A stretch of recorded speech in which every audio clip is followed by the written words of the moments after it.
আসসালামু আলাইকুম everyone, welcome back to my channel. আশা করছি সবাই ভালো আছেন। হাজির হয়ে গেলাম আর একটি নতুন রেসিপি নিয়ে। আর আজ আমি আপনাদের সাথে শেয়ার করব চুলায় তৈরি 1 পাউন্ডের একটি চকলেট কেকের রেসিপি।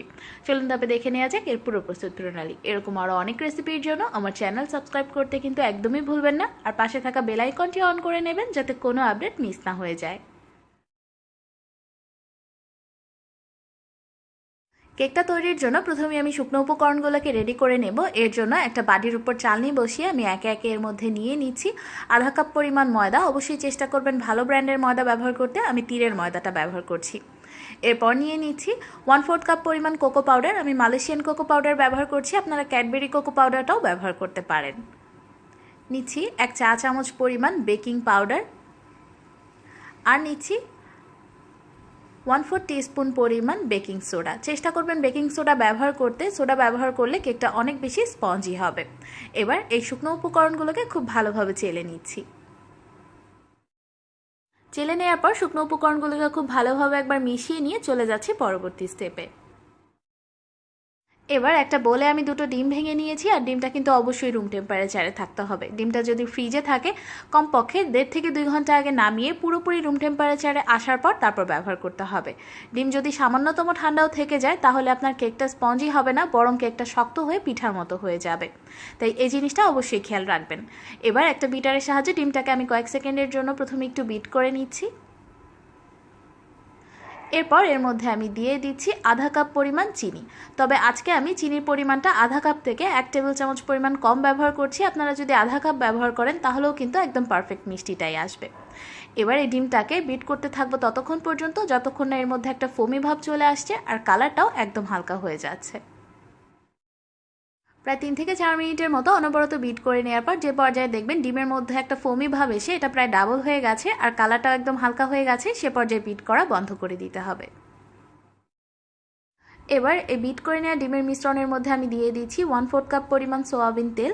আপনারা চাইলে সয়াবিন তেলের পরিবর্তে বাটারও ব্যবহার করতে পারেন। যদি বাটার ব্যবহার করেন তাহলে অবশ্যই বাটারটাকে গলিয়ে রুম টেম্পারেচারে এনে তারপরেই ব্যবহার করবেন। আর দিয়ে দিচ্ছি 1/2 চা চামচ পরিমাণ ভ্যানিলা এসেন্স। চকলেট কেকে যদি ভ্যানিলা এসেন্স ব্যবহার করেন কেক থেকে খুব সুন্দর একটা স্মেল আসবে। এরপর আগে থেকে ছেলে নেওয়া শুকনো উপকরণটাকে 2 থেকে 3 বারে অল্প অল্প করে আমি মিশিয়ে নিচ্ছি। এই কাজটা অবশ্যই একটু ধীরে সুস্থে করতে হবে। যদি খুব তাড়াতাড়ি বা জোর দিয়ে মিক্স করতে যান তাহলে কিন্তু ডিমের যে ফোমি ভাবটা আছে সেটা আর থাকবে না। তাই একদম আলতো হাতে সময় নিয়ে 2 থেকে 3 বারে এই শুকনো উপকরণটাকে আমি মিশিয়ে নিচ্ছি।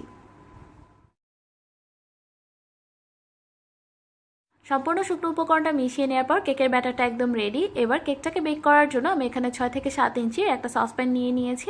আপনারা যে কোনো মোল্ডেই এই কেকটাকে বেক করতে পারবেন। সসপ্যানের চারপাশ এবং নিচে আমি খুব ভালোভাবে তেল ব্রাশ করে একটা বেকিং পেপার বিছিয়ে নিয়েছি।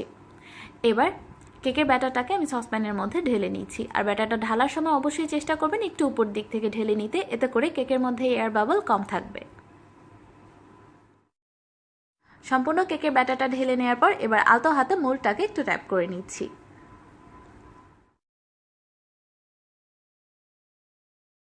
এবার কেকটাকে বেক করার জন্য চুলায় একটা প্যান বসিয়ে তার মাঝখানে একটা স্ট্যান্ড বসিয়ে দিয়েছি। এবার এই প্যানটাকে আমি প্রিহিট করে নেব। এর জন্য প্যানটাকে ঢেকে দিচ্ছি, আর ঢাকনায় ছিদ্র থাকলে সেটাকেও বন্ধ রাখতে হবে। এবার চুলার আঁচটা মিডিয়ামে দিয়ে অপেক্ষা করব 5 মিনিটের মতো। ফিরে আসছি 5 মিনিট পর। প্রায় 5 মিনিট পর এ পর্যায়ে প্যানটা খুব ভালোভাবে গরম হয়ে গেছে। এবার আমি ঢাকনাটাকে সরিয়ে নিচ্ছি। ঢাকনাটা সরিয়ে নিয়ে এর মাঝখানে আমি বসিয়ে দিচ্ছি কেকের মোল্ডটাকে। কেকের মোল্ডটা বসিয়ে আবারও ঢেকে দিয়ে অপেক্ষা করব কেকটা পুরোপুরি বেক হয়ে যাওয়া পর্যন্ত। আর পুরো সময়টা অবশ্যই কিন্তু চুলার আঁচটা একদম লোতে রাখতে হবে। ফিরে আসছি কেকটা পুরোপুরি বেক হয়ে যাওয়ার পর। প্রায় 35 থেকে 40 মিনিট বেক করার পর এবার আমি কেকটাকে চেক করে নেব। প্রথমে আমি ঢাকনাটা সরিয়ে নিচ্ছি। দেখুন উপর থেকে দেখে বোঝা যাচ্ছে যে কেকটা হয়ে গেছে। কেকটা কোনোভাবেই হাতের সাথে লেগে আসছে না। একটা টুথপিক দিয়েও চেক করে নিচ্ছি। টুথপিকটা ক্লিন বের হয়েছে, এর মানে কেকটা খুব ভালোভাবে হয়ে গেছে। এবার কেকটাকে আমি চুলা থেকে নামিয়ে নিচ্ছি। কেকটাকে আমি চুলা থেকে নামিয়ে নিয়েছি। অনেকেই বলেন চুলায় তৈরি করলে কেকের ওপরটা আঠা আঠা থেকে যায়, তাদের জন্য বলছি অবশ্যই ঢাকনাটা আগলা থেকে যায় আর ঢাকনা দিয়ে বাতাস চলাচল করে, আর এ কারণেই কেকের ওপরটা আঠা আঠা থেকে যায়। তাই এই বিষয়টা খেয়াল রাখবেন। এবার একটা কিচেন টাওয়াল দিয়ে আমি কেকটাকে ঢেকে রাখছি পুরোপুরি ঠান্ডা হয়ে যাওয়া পর্যন্ত। এভাবে ঢেকে রাখলে কেকটা অনেকক্ষণ পর্যন্ত ময়েস্ট থাকবে, ড্রাই হয়ে যাবে না। কেকটা যখন ঠান্ডা হয়ে পুরোপুরি রুম টেম্পারেচারে চলে আসবে সে পর্যায়ে কেকটাকে আমি মোল্ড থেকে বের করে নিচ্ছি। আর অবশ্যই কিন্তু কেক পুরোপুরি ঠান্ডা হয়ে যাওয়ার পরেই মোল্ড থেকে বের করবেন, নয়তো কেক চুপসে যেতে পারে। কেকটাকে বের করে নিয়ে নিচে থেকে বেকিং পেপারটা আমি সরিয়ে নিচ্ছি। এবার কেকটাকে আমি সমান দুটো ভাগে ভাগ করে নিচ্ছি, কারণ কেকটাকে আমি আজকে দুটো লেয়ারে তৈরি করব। আপনারা চাইলে 3টা লেয়ারও করতে পারেন। কেটে নেওয়ার পর ওপর থেকে একটা লেয়ার সরিয়ে নিয়েছি। এবার ডেকোরেট করার আগে প্রথম লেয়ারটাতে আমি সুগার সিরাপ ব্রাশ করে দিচ্ছি। 1/4 কাপ পানিতে 2 টেবিল চামচ পরিমাণ চিনি গলিয়ে নিলেই কিন্তু সুগার সিরাপটা তৈরি হয়ে যাবে। সুগার সিরাপটা ভালোভাবে ব্রাশ করে নেওয়ার পর এবার আমি নিয়ে নিচ্ছি হুইপ ক্রিম। আমি আজকে ভিভো ক্রিমটা ব্যবহার করছি, আর ক্রিমের পরিমাণ আপনাদের টেস্ট অনুযায়ী আপনারা কম বা বেশি রাখবেন। এবার ক্রিমটাকে পুরো কেকটাতে খুব ভালোভাবে আমি মেখে নিচ্ছি। ক্রিমটা ভালোভাবে মেখে নিয়ে এবার বসিয়ে দিচ্ছি পরের লেয়ারটা। এবার এর ওপরেও প্রথমেই সুগার সিরাপ ব্রাশ করে নিচ্ছি। এবার একদম অল্প পরিমাণ ক্রিম নিয়ে একটা পাতলা লেয়ারে কেকটাকে আমি কভার করে নিচ্ছি। এভাবে পাতলা লেয়ারে কভার করে নিয়ে কেকটাকে নর্মাল ফ্রিজে রেখে দেবো আধা ঘন্টার জন্য, যাতে করে এই পাতলা লেয়ারটা খুব ভালোভাবে কেকের গায়ে সেট হয়ে যেতে পারে। ফিরে আসছি আধা ঘন্টা পর।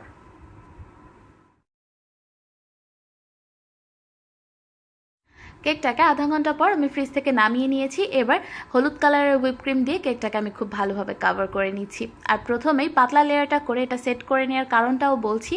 অনেক সময় দেখবেন ক্রিম লাগিয়ে নেওয়ার পর কেকের গায়ে ছোট ছোট কেকের দানা দেখা যায়। এই জিনিসটা যাতে না হয় সেই জন্যই প্রথমে পাতলা লেয়ার করে এটাকে ফ্রিজে রেখে সেট করে তারপর ফাইনাল লেয়ারটা করছি। আমি খুব ভালোভাবে কেকের ফিনিশিংটা করে নিচ্ছি। আর কেকের ফিনিশিংয়ের জন্য আপনারা এই ধরনের একটা প্যালেট নাইফ ব্যবহার করার চেষ্টা করবেন, এতে করে খুব সুন্দরভাবে কেকটাকে কভার করে নিতে পারবেন। কেকটাকে আমি ভালোভাবে কভার করে নিয়েছি আর কেকের চারপাশটাকেও ক্লিন করে নিয়েছি।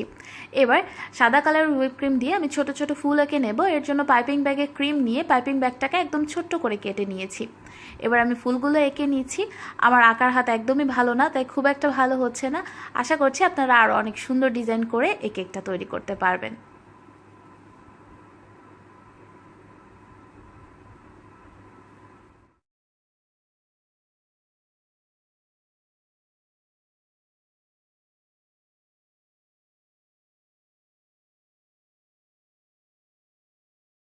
এবার অরেঞ্জ কালারের কেক জেল দিয়ে আমি ফুলের ভেতরটা ভরাট করে দিচ্ছি।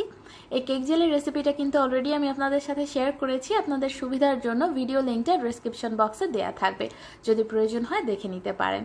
আর আপনারা চাইলে অরেঞ্জ কালারের জায়গায় অন্য যে কোনো কালারও কিন্তু ব্যবহার করতে পারবেন। এবার সবুজ কালারের কেক জেল দিয়ে ফুলের সাইডে আমি যে পাতার মতো অংশটা এঁকেছি, যদিও দেখতে একদমই পাতার মতো হয়নি, সেটাও ফিল আপ করে নিচ্ছি।